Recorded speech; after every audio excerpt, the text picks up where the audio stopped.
Hello guys, good day and welcome to RK News. I'm Architect Choco. Today we're here again in our site project. This is the Congressional Town Center, Tower 3. And now we're here in the basement level. So itong basement level na kinatatayuan natin is 12 meters below the ground. So yun nandun sa taas yung ground 00 o yung 00 elevation. Now pababa, ito naman kinatatayuan natin is the elevation or negative elevation 12 meters. So nakikita nyo dito sa paligid yung mga na-shotkit na naming walls and also yung mga preparations pa natin para sa ating pagsa-shotkit and soil nailing. Now, in the background nakikita nyo, nandito yung ating backhoe, and doon sa lugar na yon, doon sa area na yon, nandun yung ating hydraulic soil nail anchor drilling rig. Now, isa-isa natin puntahan yung mga area na yan para makita nyo yung development natin today, June 3, 2025. Let's go guys!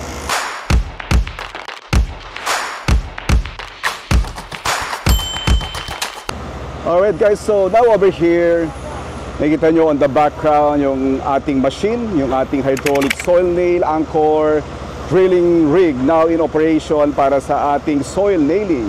So nakikita nyo yung machine na yan.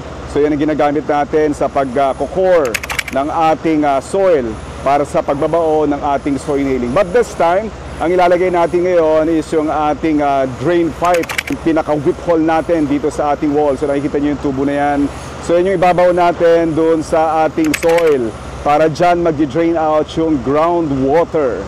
Now in the background, ito naman yung ating backhoe na katulong natin sa pag-excavate. Now you can see in the background, itong strata ng ating soil, it's black adobe. So napakatigas nitong bato na to, no? So meaning maganda yung aapakan ng ating mud foundation dahil rocky part yung area natin. Magandang foundation bed natin yan para dito sa ating site project because our project is a 3-level basement and a 39-story high structure. So ito naman mga area na to, yan yung mga na-shotkit natin. Along on this side, yan yung mga na-shotkit natin and also na soil nailing na natin ng mga walls. As you can see in the background sa inyong mga plate natin, yung soil nail, nakabaw na yan. So ang lalim niyan is 12 meters. Now ito naman yung ating whip hole or drain pipe para sa ating groundwater. Now on this area below, ito yung area ng negative 12 meters na natin. No? So maglalagay pa tayo dyan ng wire mesh. Pinaprepare lang natin yung materials para lagyan ng wire mesh yung area na yan. Now on this part, nakapag-trim na tayo. As you can see, so yan yung rocky part or yung bato na adobe na nakikita nyo sa background. Now on this area, nakikita nyo, on this wall, may mga elevation tayo na nakikita nyo. So nandun yung elevation 1 meter natin. On top, andun yung elevation 00 natin. Now we're here in elevation negative 12. So ito yung area natin na in-excavate ngayon. Then, dun sa taas, on action din yung ating backhoe sa pagdidistribute ng ating mga na-excavate na materials dun sa bandang itaas para ma-hauling na rin natin. So now in action yung ating hydraulic soil nail anchor drilling rig. So napaka-importante ito, no? Lalong-lalo na dito sa project na to is a 3-level basement. So kailangan natin patibayin yung soil habang naghukay tayo, maging stable pa rin siya at hindi ma-disturb yung quality ng soil habang nag-excavate tayo dito. So kailangan natin ma-stabilize ang soil as we go further, deeper dito sa ating excavation, dito sa ating basement area. Now over here on this soil, so dito nag-trimming tayo ng ating soil. So nakikita nyo yung strata o yung pinaka-surface ng ating soil. So hindi na siya soil talaga, no? It is adobe or black adobe.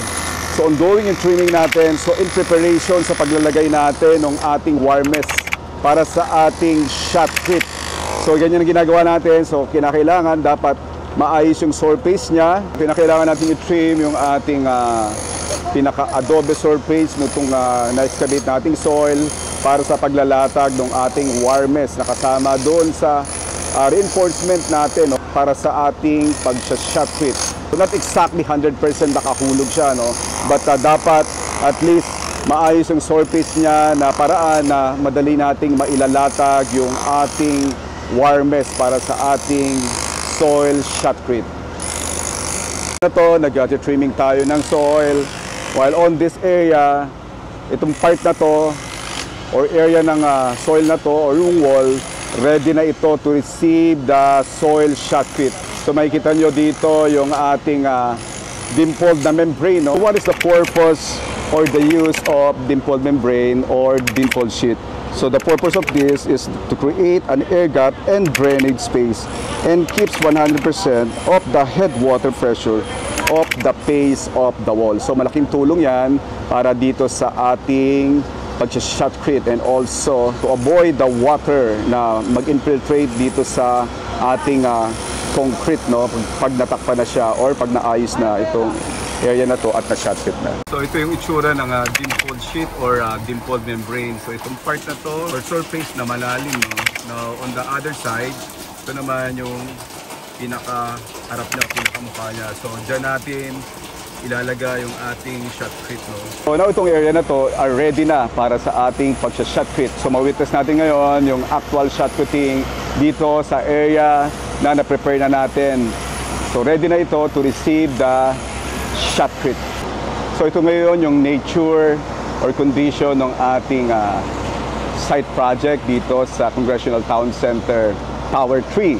So now, in a few moments or in a few minutes, nire-ready lang yung ating mga machine para sa pag-shotcrete ng wall na to na nakikita nyo. Okay, so ito ngayon yung hose ng pinaka-shotcrete natin, no? So dyan dumadaan yung concrete dito, yung fresh concrete dito sa tubo na yan, na itim.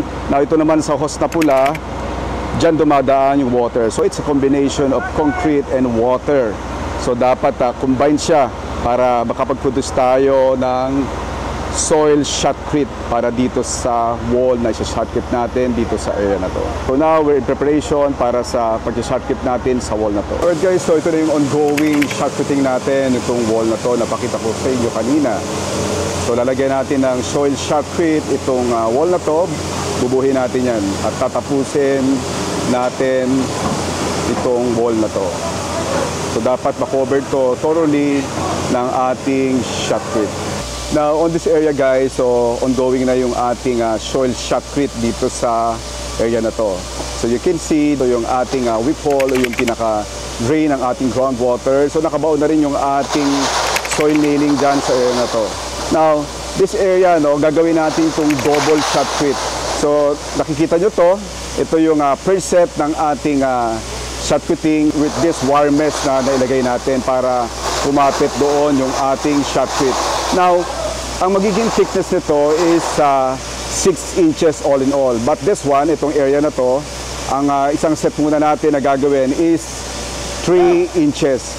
But pag tumigas na yung ating shotcrete, maglalagay ulit tayo ng pangalawang set nito ng wire mesh na to, no, pag tumigas na yung ating shotcrete. So, possible yan tomorrow, maglalatag na ulit siya. Dahil ang wall na to ay gagawin nating 6 inches ang thickness. Sa other wall, 3 inches lang ang nilagay nating kapal ng ating shotcrete. Bakit 6 inches dito sa area na to? Dahil itong wall na to ay nakatayo dito yung ating 42-story na structure. Kailangan nating mas makapal yung shotcrete natin para mas maprotektahan yung ating retaining wall dito sa area na to. So yan ang methodology natin. Kaya naging 6 inches yung gagawin nating shotcrete sa area na to. So gaya nitong part na to, 6 inches yung nagawa nating shotcreting dito sa wall na to. So yan ang methodology ng shotcreting and soil nailing dito sa project na to. On this side of soil guys, itong wall na to, maglalagay na lang tayo ng ating wire mesh. So you can see here, meron na tayong naibaon na soil nail dyan. So yung soil nail na yan, nakakabit na dyan. It's 32 mm na rebars na 12 meters ang haba niyan. Alright. So ito ngayon yung area na sinashotcrete natin. Ito ngayon yung elevation natin from the ground floor. Elevation 1 meter, 2 meter, 3 meter, 5 meter, 6 meter, 7 meter, 8, then 9. Then itong part na area na to, di pa natin nalagyan siya ng numbering, but nasa elevation 12 meters na tayo mula dun sa taluktok na yon na nakita natin. Ito yung area o yung wall o yung soil na sinashotcrete natin. Now above, ito naman yung concrete na retaining wall nitong ating structure, itong Tower 2. Dahil meron tayong one level basement dyan sa area. So yung nakikita nyo wall na yan, it's part of the retaining wall. So kaya nagpo-protect tayo dito. And also yung thickness ng ating shotcrete or double shotcrete is 6 inches to protect the wall of this area. Okay, so as you can see in the background, the shotcreting application is now ongoing dito sa soil na to. So ito yung part or area na ngayon ay sinashotcrete natin. So tatapusin natin tong area na to hanggang sa ma-apply natin or ma-attain natin yung 3 inches na thickness para sa ating concrete covering ng shotcrete dito sa area na to. So this wall will be, the shotcreting thickness is 6 inches. So ito yung first set ng ating shotcreting dito sa soil na to. Then the next or the following day, maglalagay ulit tayo ng wire mesh.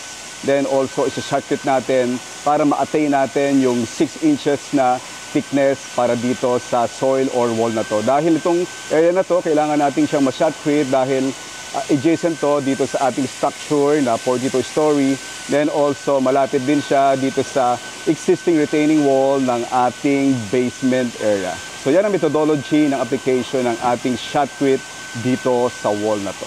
Alright guys, so these are all the development today, June 3, 2025. So ongoing yung application ng ating shotcrete dito sa soil na to. Alright guys, so sa mga susunod na update dito sa project na to, this project is sa Congressional Town Center Tower 3. Alright guys, till then, I'm Architect Jojo, joyfully sharing with you what our team knows. Thank you very much and God bless.